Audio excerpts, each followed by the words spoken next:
En el banco de la fe es el título del mensaje. Nosotros sabemos que Satanás, ¿verdad?, el arma más poderosa y vieja que utiliza contra la humanidad, y cuando digo humanidad, no solamente contra los creyentes, sino contra todo el mundo, los que son cristianos y los que no, esa arma que utiliza es la mentira. Y dentro de las mentiras, Satanás, la preferida y la más peligrosa de todas son las medias verdades. Las medias verdades son mentiras también. Si tú tienes un cubo, acá como le decimos en Ponce, un balde, y metemos ahí 10 verdades y luego metemos ahí una mentira y lo movemos, pues el producto de eso es una mentira también, ¿verdad? Y esa es la más peligrosa, porque muchas cosas suenan bien, pero dentro de eso se está colando lo que es una mentira. Y nosotros vemos cómo, por otro lado, en la vida hay tanto dolor, tantas injusticias, los engaños de la vida, decepciones, enfermedades que vienen, infidelidades, esposos, esposas abandonando a sus esposas, padres abandonando a los hijos, hijos a los padres. Y vemos tantas preguntas sin responder y cosas que no podemos entender. En estos últimos tiempos, viendo el desprecio por la vida, hombres matando mujeres, mujeres matando hombres, hombres matando hombres, lo que está pasando con los niños. Y las noticias que leemos nos destroza el corazón, nos abruma todo eso. Y cosas así, lo natural es que uno responda a veces preguntando, pero ¿qué está pasando? Y entonces, si no miramos correctamente a través del lente de la palabra y del Señor, podríamos preguntarnos, ¿dónde tú estás, Dios? ¿Dónde tú estás? ¿Qué está pasando? Porque ciertamente ningún cristiano está exento tampoco de esto. Hay dolores, hay cosas que pasan y que no podemos entender. Y la Biblia nos habla tanto de eso, ¿verdad? Cada vez que nosotros vayamos a ciertos pasajes, nos vamos a encontrar con esa realidad. Porque a Dios le interesa. Dios nos ama y Dios tiene compasión por nosotros, ¿verdad? Y sabemos que en muchísimas ocasiones la Escritura habla de no temer, ¿verdad? Yo estoy contigo, del amor, yo soy fiel, lo que yo prometo yo lo cumplo. Todo eso lo vemos en la Escritura por amor a nosotros. Y Dios ha hecho provisión para sus hijos. En medio de esa calamidad que uno ve y de la que uno no está exento, Dios ha hecho provisión.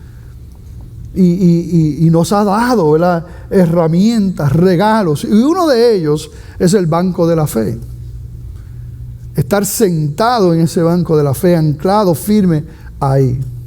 Y yo quiero que nos pongamos de pie en reverencia a la palabra para leer. Hoy sí que van a estar de pie mucho tiempo, porque vamos a leer un versículo.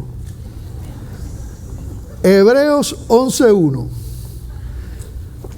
Y dice la palabra: es pues la fe, la certeza de lo que se espera, la convicción de lo que no se ve. En la versión PDT, Palabra de Dios para Todos, ese mismo versículo es una versión moderna, en lenguaje moderno, y lo van a leer conmigo, ¿verdad? Palabra de Dios para Todos. Ahora bien, fe es la realidad de lo que esperamos. Es la prueba palpable de lo que no podemos ver. Eso es el mismo versículo, pero en un lenguaje que podemos entender. Así que la fe es la realidad de lo que esperamos y es la prueba palpable de lo que no podemos ver.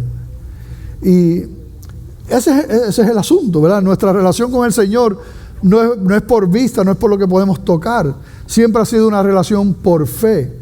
Pero los que hemos caminado con el Señor por tiempo sabemos, ¿verdad? Ya no solamente mediante la fe que no vemos, sino que según van pasando los tiempos y nuestro encaminar con el Señor, vemos la mano de Dios obrando, vemos los milagros pasando, que también hay una evidencia que ya tenemos ¿verdad?, de lo que Dios hace en la vida nuestra.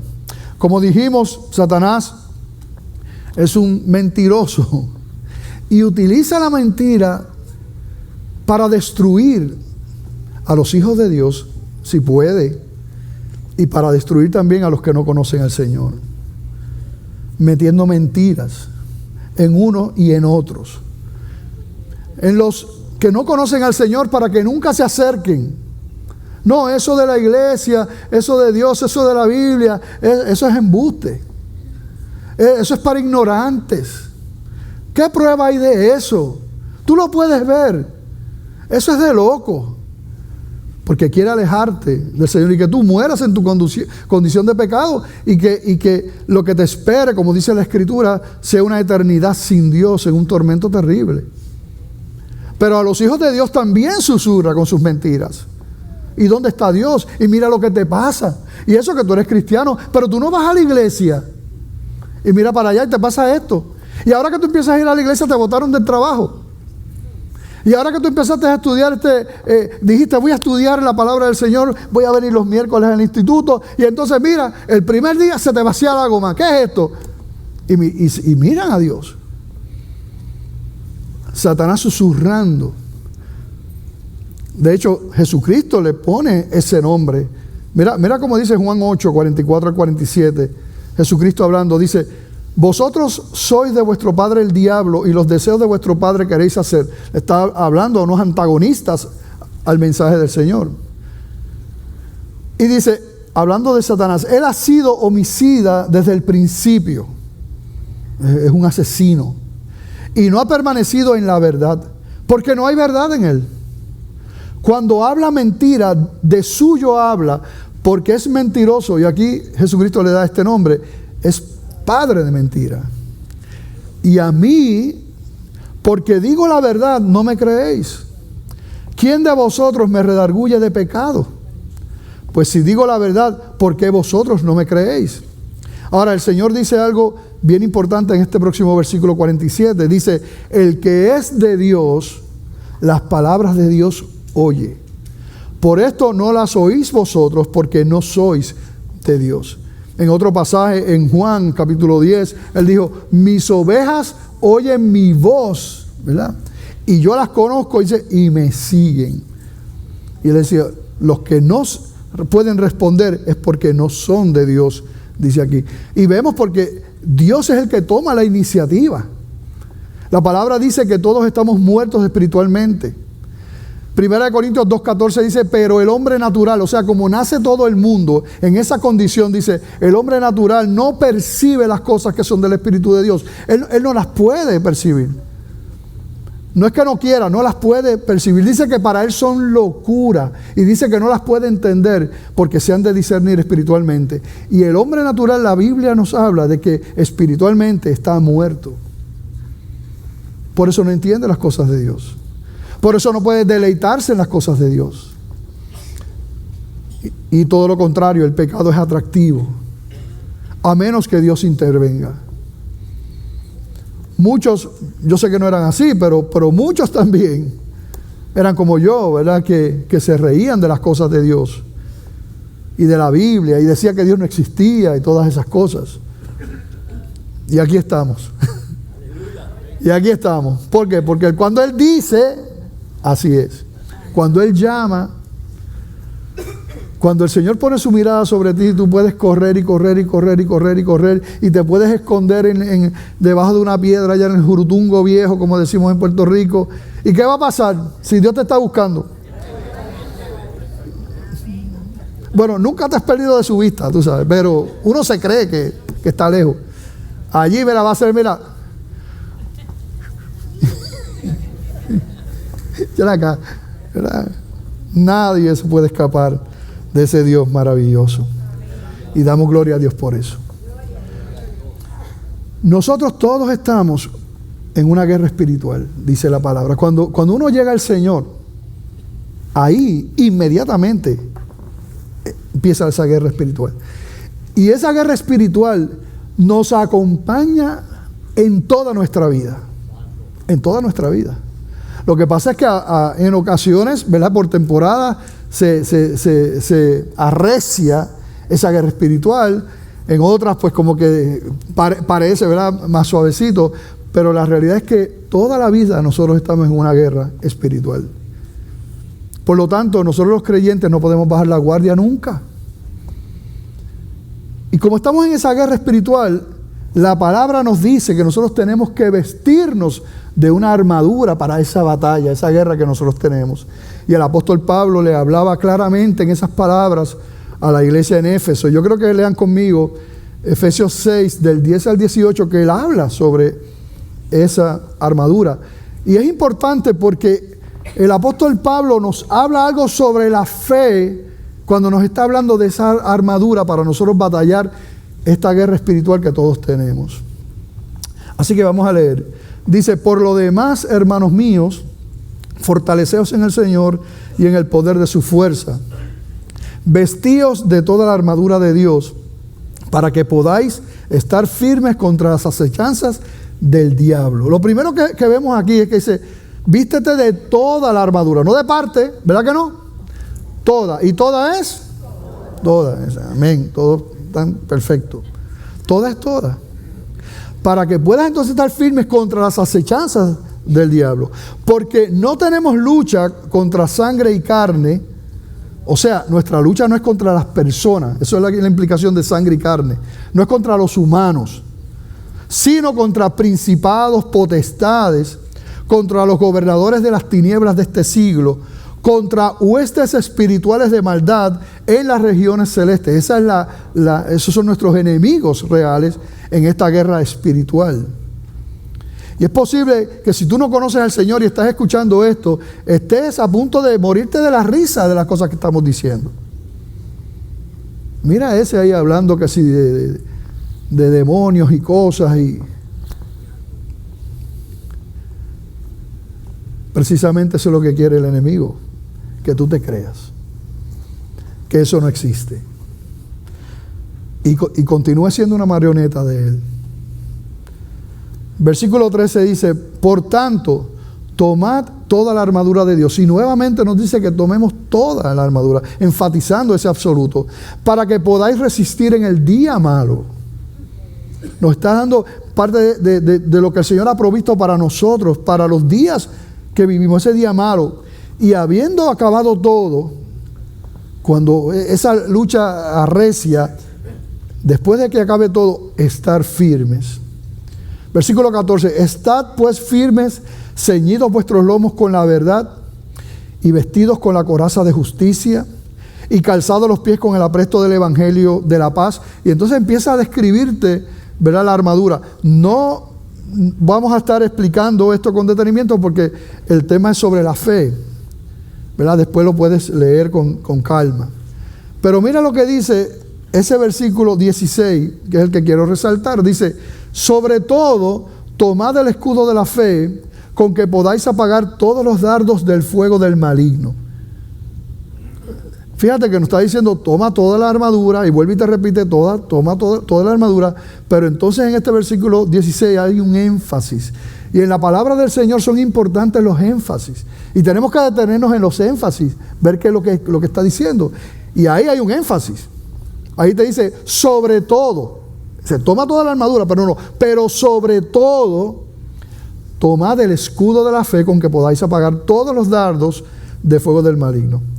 Y tomad el yelmo de la salvación y la espada del Espíritu, que es la palabra de Dios, orando en todo tiempo con toda oración y súplica en el Espíritu, y velando en ello con toda perseverancia y súplica por todos los santos. Hasta ahí lo vamos a llevar. Pero bien, ven como dentro de esa armadura el Señor resalta el asunto de tomar el escudo de la fe. Es importante. Según Satanás tiene su arma más poderosa, que es la mentira, y cómo millones y millones, ¿verdad?, se han ido al infierno creyendo las mentiras de él y viven así, y cómo han matado a seres humanos, y cómo han robado, y cómo han maltratado gobiernos, y cómo nosotros vemos padres maltratando a sus hijos y haciendo cosas terribles, todos engañados por ese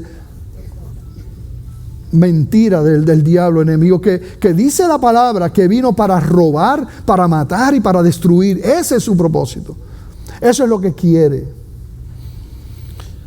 Pero según estas armas más poderosas, vemos este énfasis en la fe, que es lo que el Señor nos ha dado. Sobre todo, tomar, ¿verdad?, ese escudo de la fe. Y cuando uno piensa, mira, ¿de qué nos sirve? ¿De qué nos sirve la palabra de Dios si no tenemos fe? Si no creemos en ella. El que no tiene fe la ve y dice, eso, el papel aguanta todo lo que le escriban. Ustedes han escuchado eso. No sirve de nada. En términos de la salvación, de la eternidad, de agradar a Dios, si yo tengo la Biblia pero no hay fe, no me sirve de nada. Yo recuerdo una historia de mi cuñado, ¿verdad?, el pastor René Pereira hijo, Renecito, que mientras él estudió humanidades allá en Río Piedras, en la UPR, y se tomó con un profesor allí que estaba dando una clase de religión o algo así era, y él expuso las doctrinas calvinistas, ¿verdad?, de la gracia, de una manera que Renecito quedó impactado, ¿verdad?, defendiendo la postura calvinista versus la arminiana y todo esto, y dice Renecito que estaba diciendo, él tiene que ser cristiano. O sea, la manera en que habló de la palabra y todo esto, dice, tiene que ser cristiano. Y se acercó después, ¿verdad?, a hablar con él, y le preguntó, y él para nada, o sea, no creía ni en la luz eléctrica. Sin embargo, intelectualmente entendía eso, y lo explicaba y lo enseñaba, pero sin fe eso no sirve de nada. La iglesia no te es útil si no hay fe tampoco. Si no tienes fe, ante esta guerra espiritual estás totalmente vulnerable, no importa lo que tú tengas. Aún la verdad, como le pasaba a este hombre, o sea, conocía la escritura y todo, pero no era cristiano, no había una fe bíblica en su vida, por lo tanto estaba muerto espiritualmente, no le servía de nada. Ahí dice que tomemos la armadura, porque eso es lo que estamos resaltando, las cosas de la armadura. Finalmente dice que oremos, es parte de la armadura. Pero ¿qué pasa? Si tú no tienes fe, ¿de qué te sirve orar a ti sin fe? Es una vana repetición. Es importante la fe, por eso nosotros vemos aquí, sobre todo, toma del escudo de la fe. En otras palabras, que lo que quiere decir que es galardonador de los que le buscan es que Él recompensa a los que lo buscan con sinceridad. Así que es un fundamento importante en nosotros, en esta guerra espiritual, la fe. Y tengamos fe, o como no importa cómo esté la fe, siempre van a llegar momentos de crisis de fe. Dijimos que la fe es la certeza de lo que se espera, la convicción de lo que no se ve. La implicación es, mira, lo que Dios ha dicho, así es. Lo que Dios ha dicho se va a cumplir. Aunque yo no lo vea, aunque parezca que no, se va a cumplir. Joel André, mi hijo, ahorita compartía en el devocional, nos habló sobre el libro de Apocalipsis. Y él decía, ¿verdad?, cómo le ha impactado. Porque precisamente el mensaje de Apocalipsis es decirle a esa iglesia del primer siglo que ya era perseguida, los estaban matando, estaban pasando cosas terribles en esa iglesia en el primer siglo ya. Y entonces esa carta se le da a la iglesia de ese tiempo para decirle, mira, tú estás viendo lo que está pasando, la realidad es que están matando cristianos, la realidad es que están desterrando cristianos, están abusando, esa es la realidad de lo que está pasando. Pero ese libro dice, pero eso es parte del propósito y del plan. Yo estoy en control, yo soy el más que vencedor, y como yo soy el vencedor, Jesucristo decía, y como yo soy el vencedor, ustedes son más que vencedores. Ese es el mensaje de Apocalipsis. Apocalipsis es, ustedes ven esto así, pero no se confundan. Esto es parte de lo que tiene que pasar pero yo soy el vencedor. Y los que están conmigo son más que vencedores. Y dice Apocalipsis, y cuando suene esa trompeta, buscaré a mi iglesia. Aleluya. Y habla de cosas terribles. Entonces, es lo mismo. O sea, nos muestra, claro, si nosotros miramos con el lente humano las cosas que están pasando y no podemos mirar a través del lente de Dios y de su palabra, no vamos a poder perseverar en el Señor. No vamos a poder vivir una vida victoriosa. Porque Jesucristo ha sido claro en que en este mundo tendremos aflicción, que en este mundo hay tribulación. La Biblia es clara en que dice que el príncipe de este mundo es Satanás. Este es un mundo que le dio la espalda a Dios. Es un mundo caído, dice la Biblia. Por eso es que hay tanta maldad y tanto pecado. Pero en medio de ese muladar, de todo eso horrible que hay en este mundo, entonces Dios, por amor, decidió morir por un pueblo para pagar el precio del pecado y redimirlos, perdonar sus pecados y levantarlos y darle una vida nueva y una vida eterna en el Señor, con un terrible sacrificio que fue Él mismo muriendo en la cruz del Calvario. Pero la realidad es que vivimos en este mundo. Y si nosotros no entendemos qué va a pasar cuando llegue esa crisis. Dios es bueno. Y Dios no nos ha mentido. Y Dios pudo haber sido un Dios de esos lejanos que no le importaba, ¿verdad? Como esos dioses de la mitología griega, ¿verdad? Que no le importaban, era un relajo que tenía, claro, todo eso, ¿verdad? Es un cuento, ¿verdad? Es una ilusión, nada de eso es real. Pero Dios pudo haber sido así también. Un Dios impersonal, que no le importa nuestro dolor, pero no fue así. Mira lo que dice Hebreos 4, 14 al 16. Dice, por tanto, teniendo un gran sumo sacerdote que traspasó los cielos, Jesús, el Hijo de Dios, retengamos nuestra profesión. Dice, porque no tenemos un sumo sacerdote que no pueda compadecerse de nuestras debilidades, sino uno que fue tentado en todo, según nuestra semejanza, pero sin pecado. Y después dice, acerquémonos pues confiadamente al trono de la gracia, para alcanzar misericordia y hallar gracia para el oportuno socorro. O sea, lo que te está diciendo es un sumo sacerdote que te entiende. Si Él cargó en Él el pecado de todos los que iba a salvar, vivió todo ese dolor, Él te entiende. Eso no lo podían hacer aquellos sacerdotes levitas del Antiguo Testamento, pero Él lo conoce. Y Él dice, ahora nos podemos acercar y mira lo que dice, confiadamente a Él, que nos entiende. Él entiende nuestra fragilidad humana. Uno de los versículos más cortos en la Escritura está en Juan capítulo 11, versículo 35, y allí dice, Jesús lloró. Esas dos palabras, Jesús lloró. Y lo que estaba ocurriendo cuando ¿verdad? La palabra nos habla de que Jesús lloró, era que Lázaro, amigo de Jesucristo, había muerto. Y cuando Jesucristo llega y ve a las hermanas de Lázaro, ¿verdad? Y ve a los familiares y los amigos, todos compungidos, llorando, tristes, ¿verdad? Porque Lázaro había muerto. Ellos pensaban que ahí había quedado todo. Y entonces es cuando dice la Escritura que cuando Él vio eso, Él lloró. Y ese versículo está ahí para nosotros, para ti y para mí. ¿Por qué? Yo te voy a explicar por qué. Mira, Jesucristo iba a resucitar a Lázaro.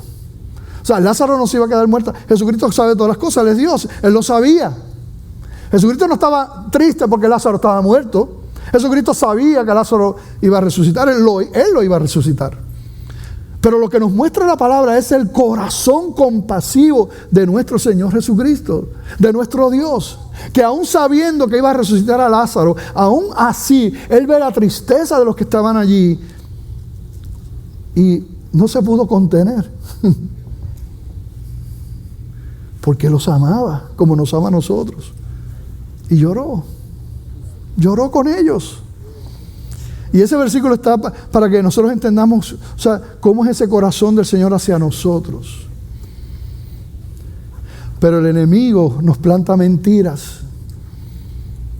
Te está pasando esto difícil, esto malo, llegó esta noticia, esto, lo otro. Mira, Dios no te ama.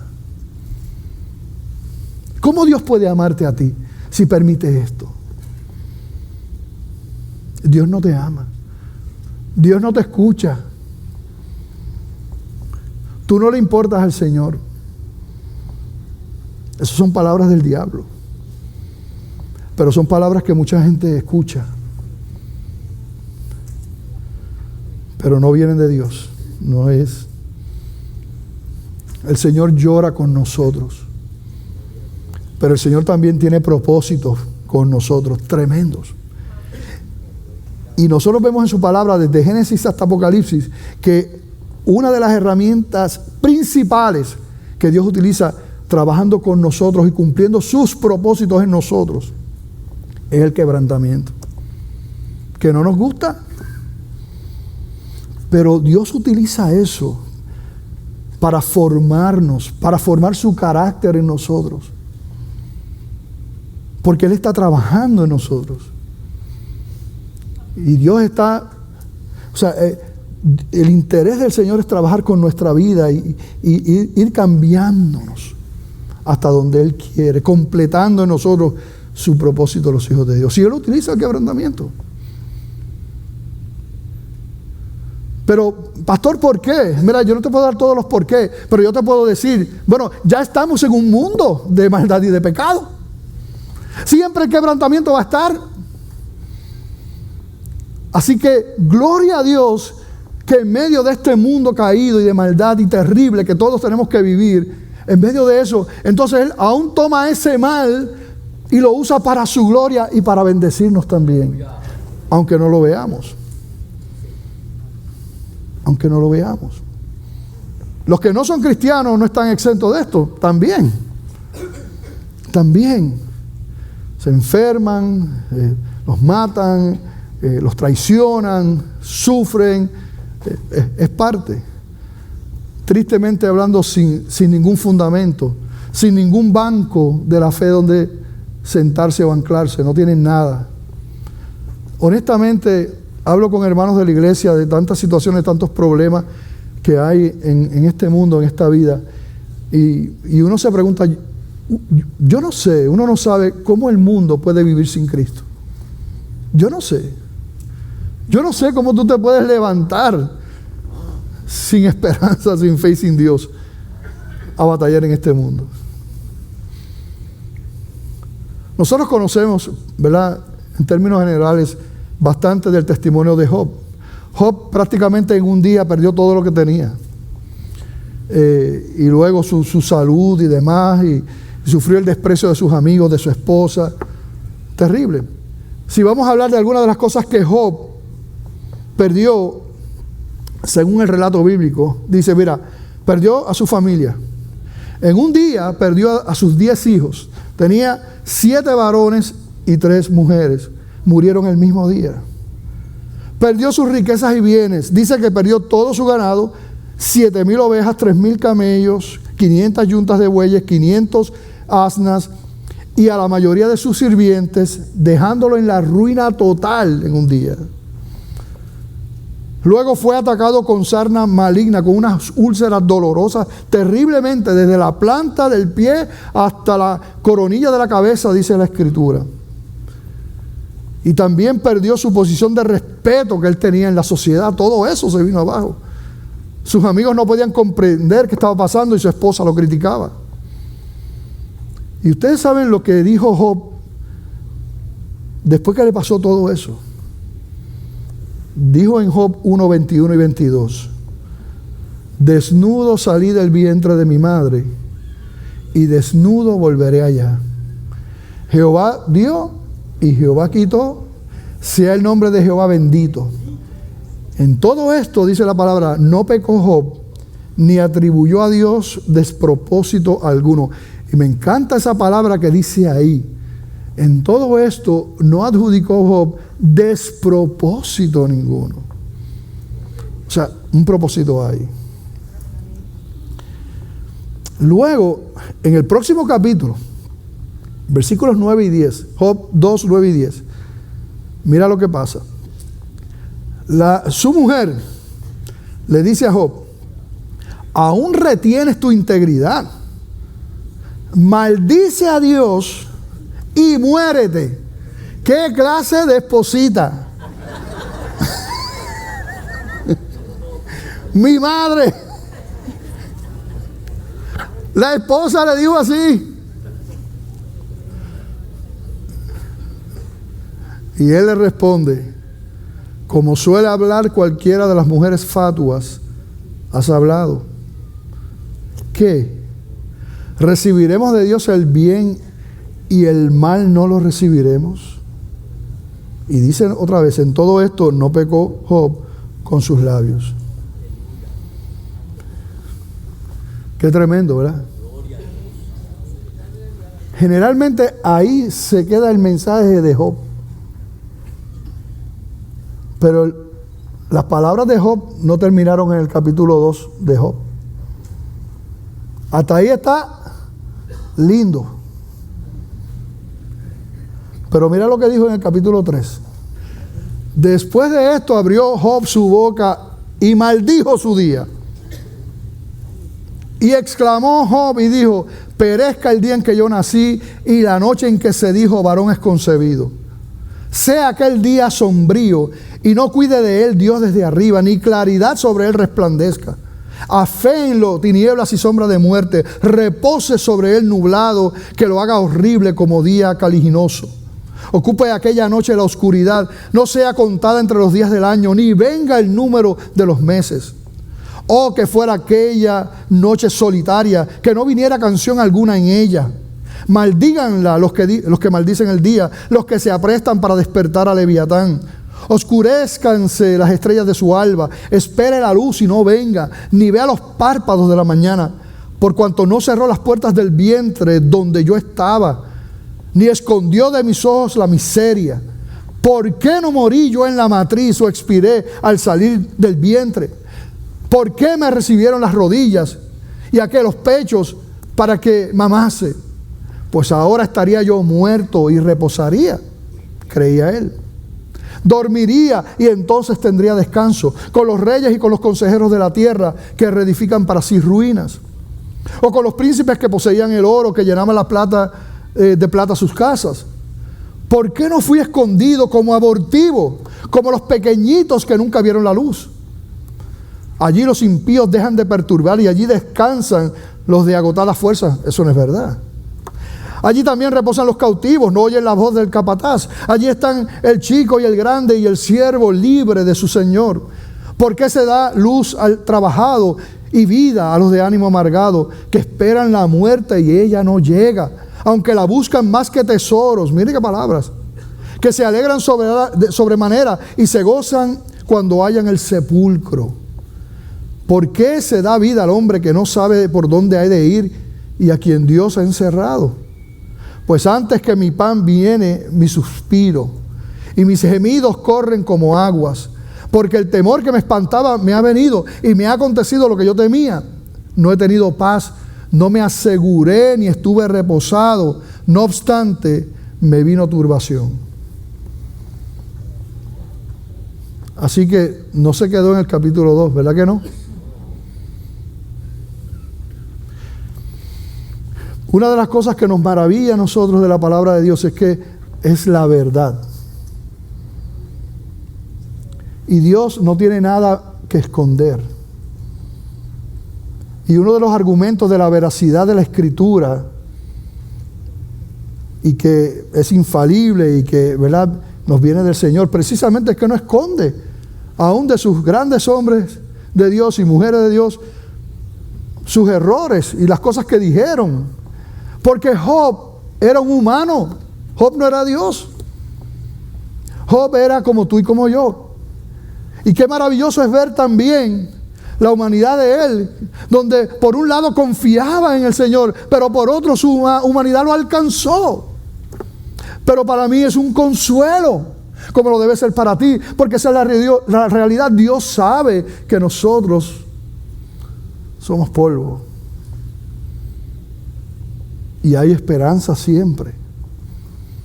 A Dios nada lo toma por sorpresa. Aún las palabras que nosotros podamos levantar hacia Él que no le agradan.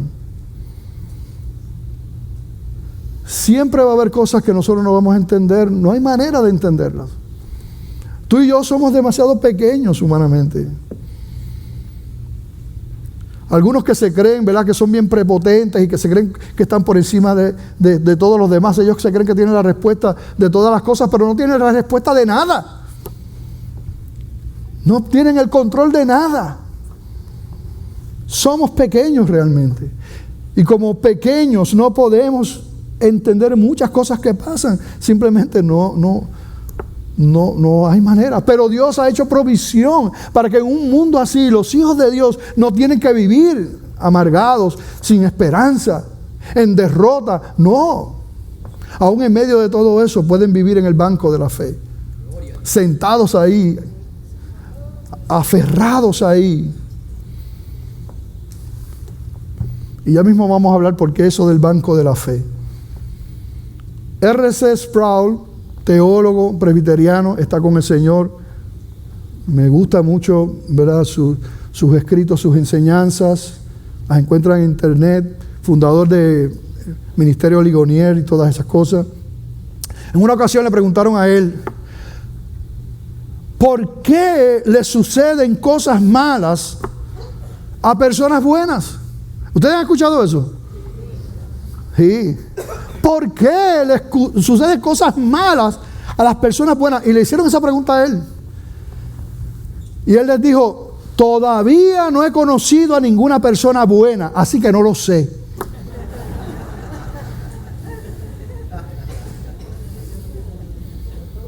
Es que nosotros nos creemos. Pero la palabra es clara en que todos estamos destituidos de la gloria de Dios. Todos hemos pecado. Todos le hemos dado la espalda a Dios. Justo no hay ni uno solo. Y vivimos en este mundo precisamente por causa del pecado, como está este mundo. Pero nosotros seguimos viviendo así también. Así que, en vez de decir preguntarnos por qué le suceden cosas malas a personas buenas, habría que decir entonces, ¿por qué le suceden cosas malas a personas malas? Y como que cambia la cosa, ¿verdad? De hecho, toma otro giro si nosotros seguimos trabajando con esa pregunta y decimos, ¿por qué le suceden cosas buenas a personas malas? ¿Por qué Dios ha sido tan bueno con nosotros? ¿Dios ha sido bueno contigo? ¿Por qué Dios ha sido bueno contigo y conmigo? ¿Por qué? Por su gracia únicamente, ¿verdad? Porque no merecemos nada. Le damos un aplauso al Rey de Gloria. En vez de preguntarnos, Señor, ¿por qué a mí? ¿Por qué a mí? ¿Por qué a mi familia? ¿Por qué me pasa esto? La pregunta correcta sería, ¿por qué a mí no? ¿Por qué a mí no me puede pasar eso? Eso es lo que nos deberíamos preguntar. Si nosotros no hemos sido tocados por un montón de calamidades en nuestra vida, deberíamos preguntarlo, ¿por qué a mí no? Si tú tienes un carrito que no te deja en cada esquina, deberías preguntarte, Señor, ¿por qué a mí no? Porque hay otra gente que se le queda el carrito de cada esquina. ¿Por qué a mí no? La Biblia es clara en que creer en Dios, uno puede creer en Dios y tener una fe existencial. Y nosotros hablamos de esto, pero esto es importante. Siempre hay personas nuevas y es importante hablarlo y repetirlo, ¿verdad? Porque uno puede tener una fe humana donde uno cree que, mira, que hay un Dios. De hecho, hay algunos que no le llaman Dios y dicen que hay una inteligencia superior, ¿verdad? Una inteligencia superior y cosas. Y uno puede, ¿verdad?, tener esa fe existencial, ¿verdad?, de una entidad o de Dios o qué sé yo. O al mismo Dios, al mismo Jesucristo. La misma palabra nos dice en Santiago 2:19, tú crees que Dios es uno, bien hace, también los demonios creen y tiemblan. Así que esa fe no puede salvar a nadie, ni puede sostener a nadie. Y en Puerto Rico, que somos un país bien religioso, nacemos culturalmente religiosos, pero eso no es una relación de fe, de vida y de salvación con el Señor. Nicodemo tenía muchísima religión, era un maestro de la religión, pero no era salvo. Jesucristo le dijo, tienes que nacer de nuevo. Nosotros estamos hablando aquí de una relación con Dios, donde Dios viene y una persona que está muerta en sus delitos y pecados, por su gracia esa persona puede ver su pecado, se arrepiente y ocurre, es una obra milagrosa, ¿verdad?, del Señor.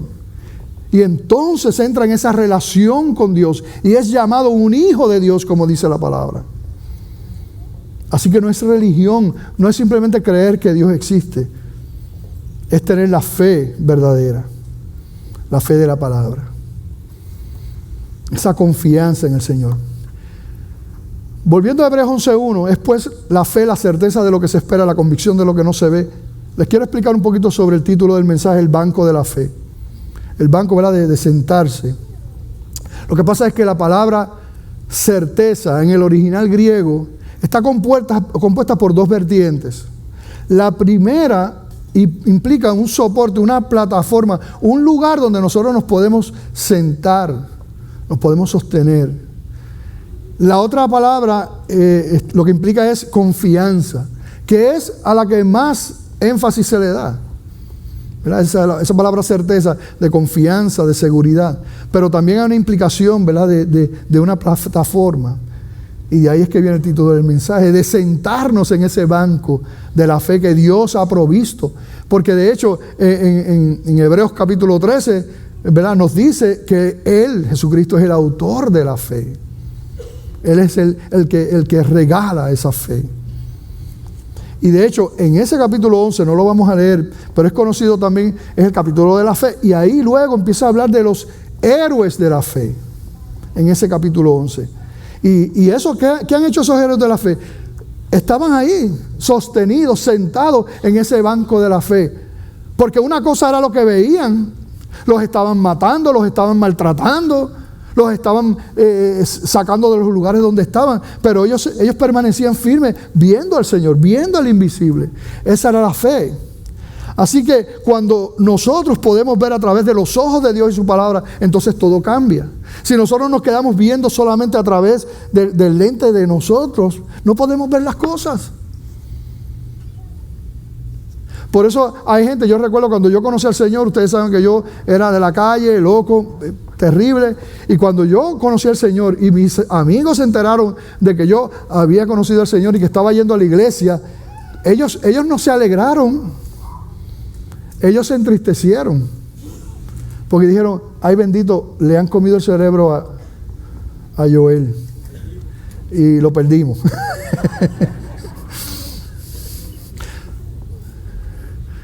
Porque Satanás nos hace creer que cometer todos los pecados del mundo, eso es libertad. Y que yo poder decir que no y abstenerme para la gloria de Él, eso entonces, eso es una cárcel. Pero es todo al revés. Los que están en pecado están atrapados, son esclavos, dice la palabra, del pecado. Y los que han venido a los pies del Señor han sido libertados, ya no son más esclavos del pecado. Dice que el pecado no se puede enseñorear jamás de los hijos de Dios. Gloria a Dios. Ya hace casi 40 años que yo no he vuelto a meterme droga a mi cuerpo. Y yo doy gracias a Dios por eso. Porque yo sé que no es por mi fuerza. Yo no podía. Yo trataba, hacía un mollerito y volvía. Pero cuando el Señor viene, la obra de Él es maravillosa. Cuando uno ve a estos héroes de la fe, solamente voy a mencionar parte porque estos hombres demostraron su fe por el fruto que dieron en acciones también, ¿verdad? Ellos demostraban su fe con lo que hacían. Por ejemplo, nos menciona en ese capítulo 11, Abel ofreció, Enoc caminó, Noé construyó un arca, cuando vemos que lo que había un rocío, ni siquiera había llovido y él por fe construye ese arca. Abraham salió sin saber dónde iba. Sara era una viejita y le dijeron que iba a dar a luz y que iba a ser madre de muchedumbre, y ella se rió, ella no podía creer eso. Yo me lo imagino. ¿Y qué pasó? Dio a luz, ¿verdad? Isaac bendijo, Jacob bendijo y adoró, José perdonó, Moisés dejó a Egipto, y todo eso menciona allí en el capítulo 11. Dios siempre estaba con ellos, aun cuando no lo sintieran, aun cuando no lo escucharan. Él prometió y es fiel. Esta es la manera de mirar desde el banco de la fe. Si Dios prometió, Dios lo va a cumplir. Yo no lo entiendo, yo no lo siento, pero Dios está. Amén. Pero el enemigo te va a tratar de decir, no, tú mira, Dios no está, tú no escuchas nada, tú no sientes nada. En la Biblia no hay ningún lugar que te dice, Dios está contigo porque tú lo sientas. En la Biblia te dice que Dios está contigo porque Él lo prometió. Y aunque tú no lo sientas, Él está. Claro, si podemos sentir algo, a mí no me molesta. Pero en ningún lugar en la Escritura me dice que mi relación con Dios tiene que depender de lo que yo siento y de las emociones. Aunque yo no lo sienta, yo sé que Él está. Dios siempre tenía propósitos en sus procesos difíciles. Estas eran las cosas que habían entendido. Mira, primero, el amor de Dios es incuestionable. Él me ama aunque no entienda. Dios está conmigo aunque no entienda. Él es fiel. Él no me va a dejar. Dios tiene sus propósitos, aunque sean momentos difíciles. No los entiendo, pero Dios tiene sus propósitos. Ellos entendían esto. Ellos entendían que Dios los estaba formando y le daban gloria a Dios. Esos son parte de los héroes de la fe en ese capítulo 11 de Hebreos. Yo tengo la bendición de haber conocido hermanos, hermanas que yo considero héroes de la fe. Y tuve la bendición de conocer a doña Elsie, que está con el Señor. Y todavía, ¿verdad? Bueno, porque simplemente se mudan, ¿verdad? Se mudan de residencia. De Paseo de la Reina, por ahora está en el cielo allá, gozándose con el rey. No con ninguna reina, con el rey. Con el Rey de Reyes y Señor de Señores. Está allá. Y doña Elsie bien especial, ¿verdad? Siempre que tenía grupo familiar allí, ella quería que yo fuera. Y me llamaba y me buscaba. Y los hermanos decían, pastor, es que ella... No, David, a ver si yo puedo. Y le hacía mantecaditos, no los hacía, pero les conseguía unos mantecaditos a Mari, de esos dulces. Y era, mira, esto es para Mari. Y yo...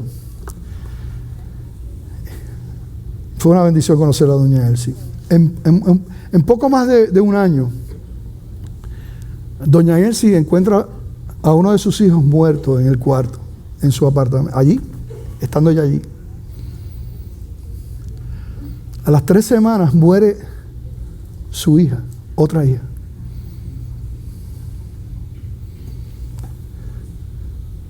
Como a los 8 meses, muere su esposo de 63 años de casado o algo así, Lutero. Y poco tiempo después, unos perros de raza Belgian Shepherd se llaman, no German, Belgian, y grandes, la atacaron. Ella estaba sola, le cogieron más de 100 puntos, por poco se muere. Y yo estuve en todos esos procesos y ella lloró,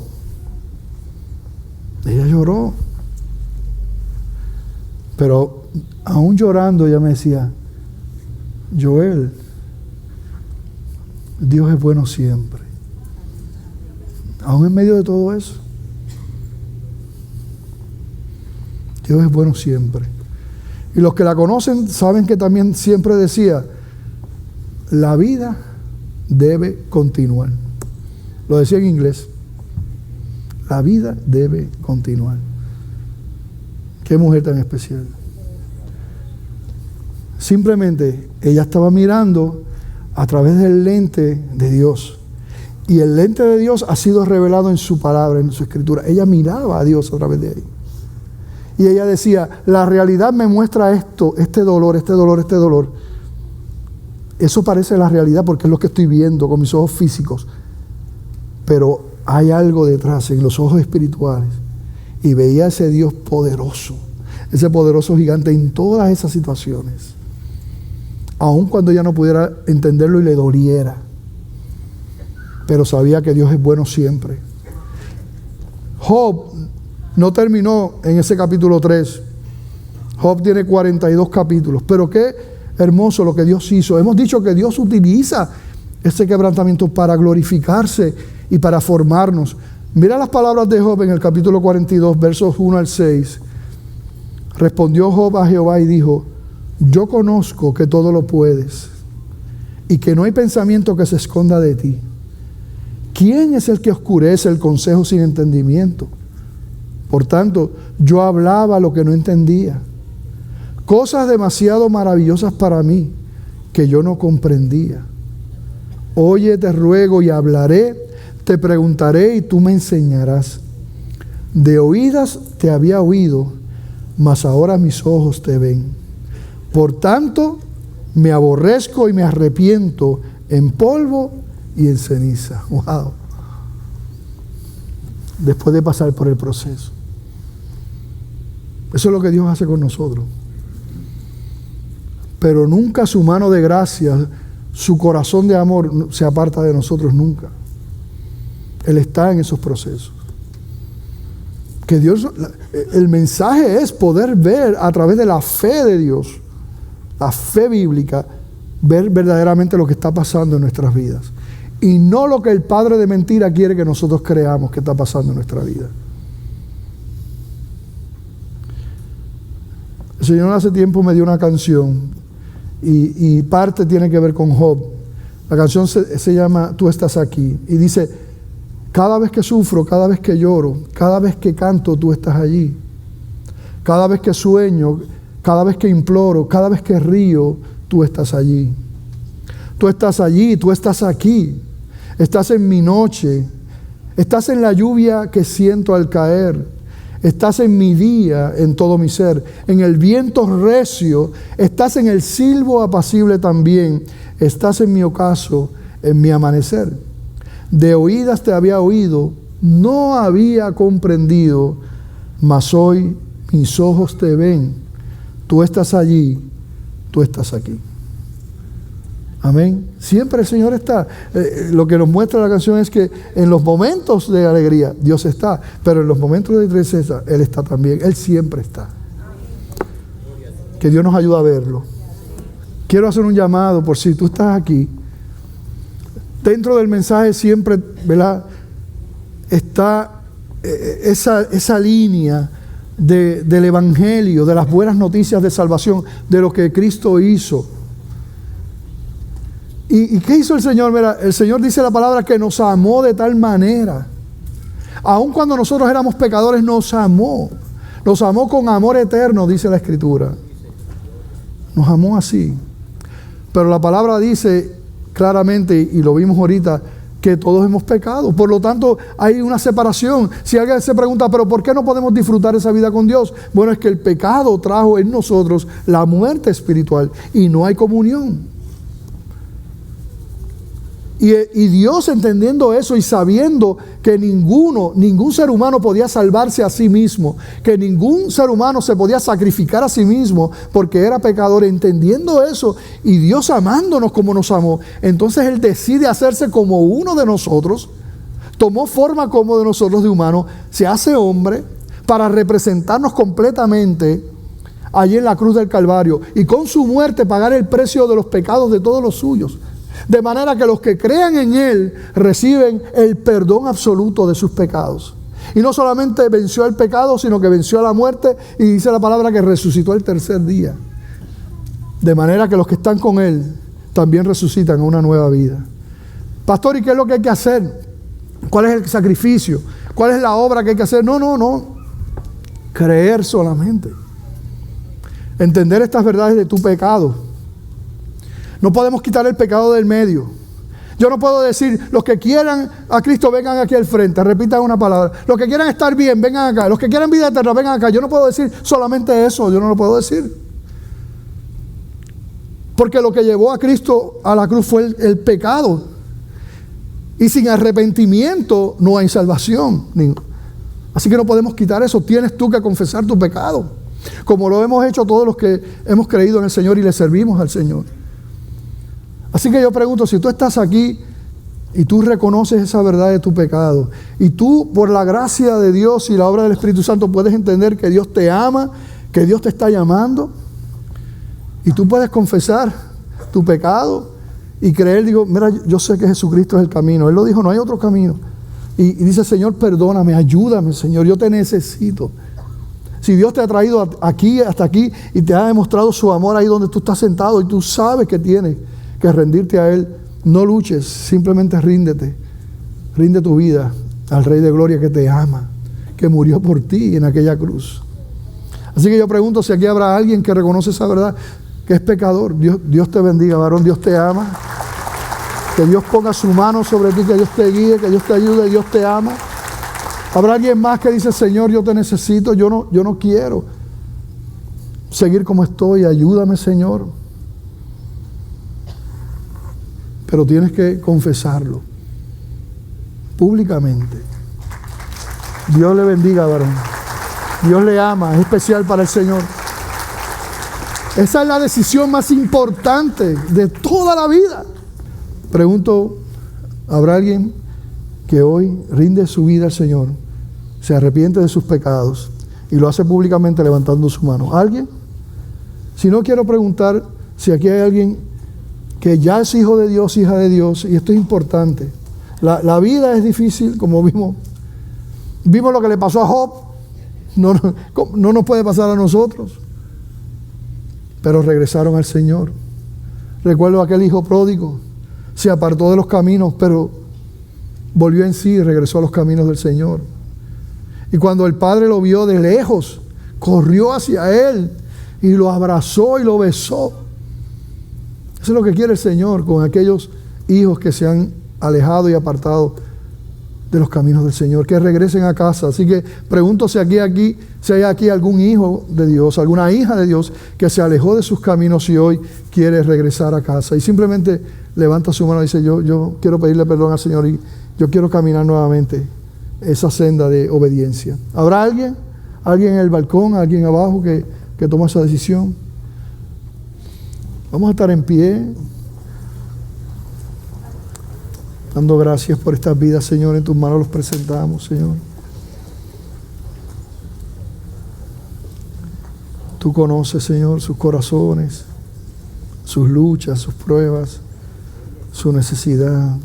Glorifícate, Señor, en ellos. Gracias, Padre, en el nombre de Jesús.